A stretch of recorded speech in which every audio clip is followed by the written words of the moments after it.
Okay, so Michael, when were you injured?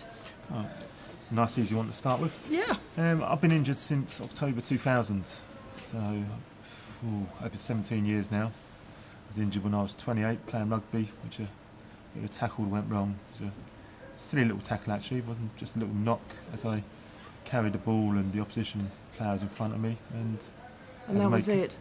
So I just fell to the floor and sort of realised straight away what had happened, and that was that. And here we are now. And here we are now. Yeah. How about yourself, Anne? How long have you been injured? Well, I was injured 34 years ago, so quite a long time. It was a car accident. Yeah, I don't remember anything about it, so that's quite good, really. I'm not haunted by any nightmares or anything like that. But, yeah. But I suppose in some ways I'm more fortunate than you. I broke my back rather than my neck, so I've got full use of my hands and arms. Yeah, so yeah. Yeah, because my injury's at C7, so it affects my hands. Yeah. Not so much my arms, a bit weak in the tricep, but just my fingers and thumbs can't move. So. Mine's T11, so that's just below my belly button. So, okay. Yeah. Quite low down. Quite low down, really. Yeah. Right. Good. Next one.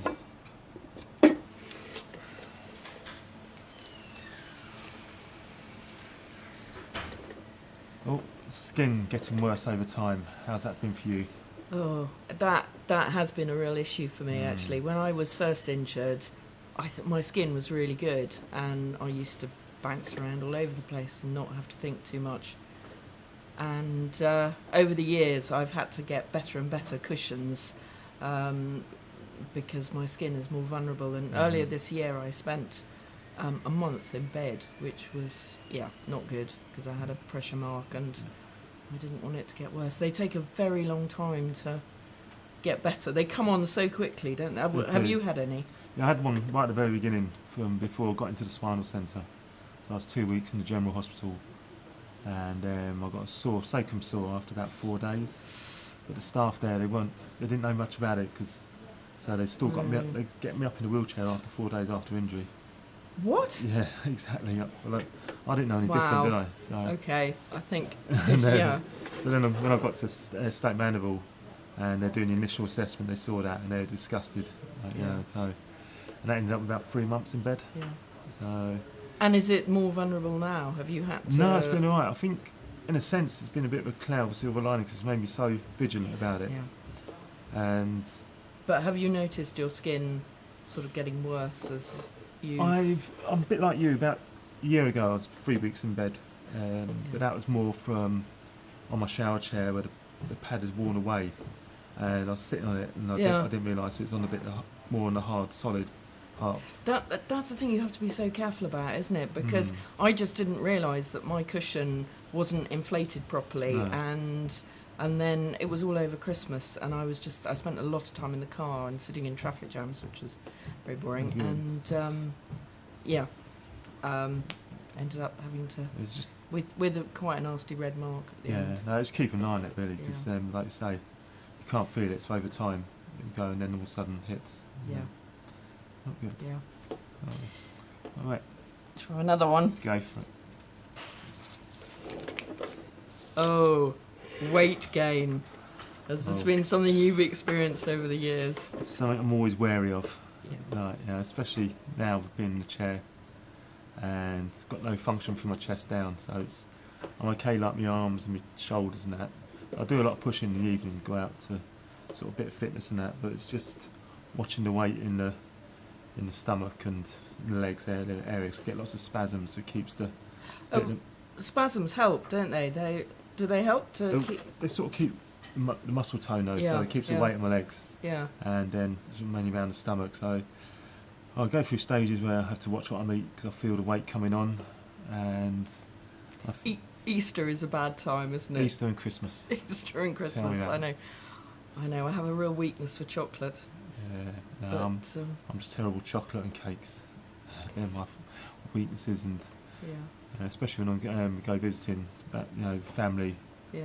Because my wife's from Ireland, so we normally go over there for quite a few weeks at a time in the summer and Christmas, and lots of cake and chocolate out all the time. So weight gain, I found, has been such a problem. I was really lucky before I was injured.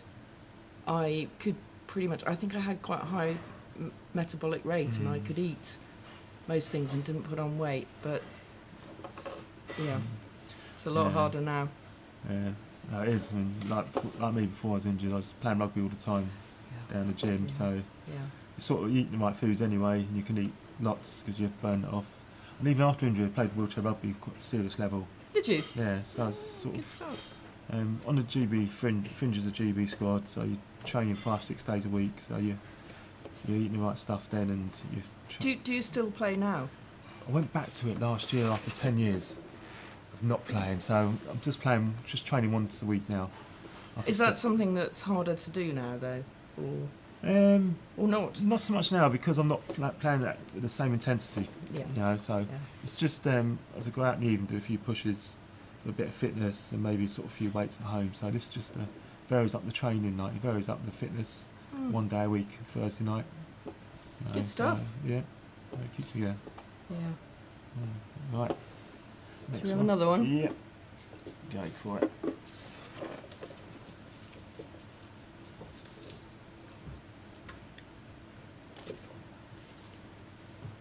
Putting on a brave face. Do you feel you've had to do that in overtime? I suppose certainly, funnily enough, at the beginning, I think I did. And maybe a bit. Yeah, no, maybe a bit more now. Sort of. Yeah, I don't want to keep moaning to friends, and so I try to not talk about things, even though they are sometimes worrying me. Sort of, I don't know, just getting older and lacking, worrying about the future and sort of whether I'm going to keep my independence, that sort of thing. Yeah. I try not to dwell on it, and certainly,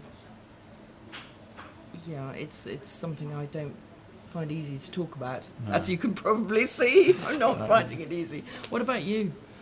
I feel times I do because a bit like you at the beginning, especially with friends going out. When they're taking me out for the first time, and I was still an inpatient in hospital. It's trying to. I wouldn't say the right word, scaring them, but it's just trying to stop them worrying. And then putting a brave face and maybe sort of when you're not able to do something and then you get frustrated and more lately I'm even though I've got little grip on my fingers, I'm dropping a lot of things more recently, so that gets frustrating. I must do. And I'm not. But do you try and hide that frustration from your family and? Yeah, I mean, sort of. I do sometimes because I go a day where it just gets, builds up and goes on. But what I have done in the past is just when things are not really going well at all, then I spoke to my wife and we just had a chat, and sometimes it does help. Yeah. Just talking about it, but it depends on the situation, who you can talk to. Yeah, no, that's true, isn't it? And you don't want to be seen as the person who's always complaining, do you? Exactly, you sort of keep it to yourself a bit. I think people only listen to you moaning for so long before they switch off. Absolutely, yeah. Go for another one. Yeah. Oh, what's been your experience of access to healthcare over the years? Oh, educating my GP. Yeah.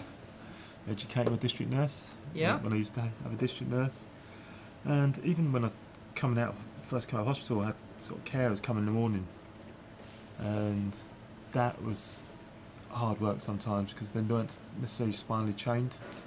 Oh my goodness. Yeah, so just because there's only a couple of hours in the morning when I first come out of hospital. Right. So they weren't from the main, agencies that deal with spinal cord injury. They're from through local social services. So most of their experience is working with older people. So then they would expect you to be able to do things that, Yeah, they might have a little bit of info about me, but when I'm telling them what I need, they say, "Oh, I've never done that before," or so it's things. So it's just that must have been Well, that must be quite hard, and I worry about that sort of thing for me in the future. It's because, I mean, I'm lucky that at the moment I don't have carers, so I haven't had to address those issues. Yeah. But yeah, Yeah. I'm really, really not looking forward to that. And one day, it's probably going to happen. It is, and I just found like I had to be, I won't say forceful, but just straight with people. Tell them, have the confidence just to tell them what I need. Yeah. You know, because once they've left me, because my wife goes out to work, she leave about 8 o'clock, and the carers come. This one I did have carers like coming about 8:15 for a couple of hours, and if something wasn't done by the time when they left, then I've paid the consequences because. Yes, because then it's not been done and that's it. That's it. And yeah. Yeah, it's for the day, like, you know, then things. So, but I mean, after time, I managed to get more independence. I'm totally independent now, but it did take time to get to that stage. And does it worry you that as time goes on, you're going to start to lose that? Yeah. I hate being negative here, but let's face it, though, I think that is going to happen to all of us, isn't it? Eventually. That's with care, with mobility, it's all starting to sort of back in my mind every so often, like, you know. So it's. And how have you found your spinal injury centre? Have they been good and helpful, or?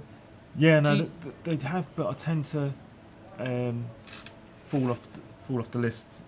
You know, for checkups, it's supposed to be annual checkups. That happened to me as well. I hadn't had one for absolutely ages, and I went back there, and they said, "Oh, yeah, you're not on the list anymore." And I was like, "Well, why not? Because I should be." Yeah, I've been on the phone to her a couple of times. So, yeah. But when I do make a phone call, and other issues have come up, like I've had problems with my hips, they've been fine. They're great to get me in, you know, get proper assessments and stuff like that on that side. But it's just. I mean, it is. God, it's so important, isn't it, that we have this specialist service that actually understands our needs as we get older. Because I think we're sort of almost the first generation that's really going to go into old age, you know, and experience all the issues that the able-bodied population do. Yeah, just being able to sort of deal with that and just maybe just try and be prepared in a way. Yeah. Keep thinking ahead and just say, like, it's just the woe, isn't it? Okay, shall we go for the last one then? Go for now. Shall I get it out? Yeah. Oh, okay, here's a big one. Challenges with access and transport over the years and into the future. Ooh, I found over time it's got better. It's yes, in some ways, and you learn to deal with it, don't you? But I am so dependent on my car. You know, I mean, public transport. Yes, it's out there and they're trying to do things, but you know, if you want to go on a train, you're supposed to ring up and book and tell them what time train you're going to be on, and you know, how do you know what time train exactly? I mean, you're going to catch if you're in London for the day and you don't know how long it's going to take you to get back to your station or whatever. Yeah, I've had a few arguments with the station, but some are good though. I mean, some stations I find we turned up, rocked up there, and they asked us where we're going, and like, they've just got us on the train, phoned ahead. Or even if it's an unmanned station, we've had staff come out with us with the ramp. Oh, that's good. And get off the platform with us and wait for the next train to go back. So I've had that before, and I've had other staff as, you're supposed to phone up 24 hours beforehand. Yeah, and like, yeah. You know, but Job's worthy. Yeah, exactly. So, like you say, you just want to be able to do things spontaneously and get on.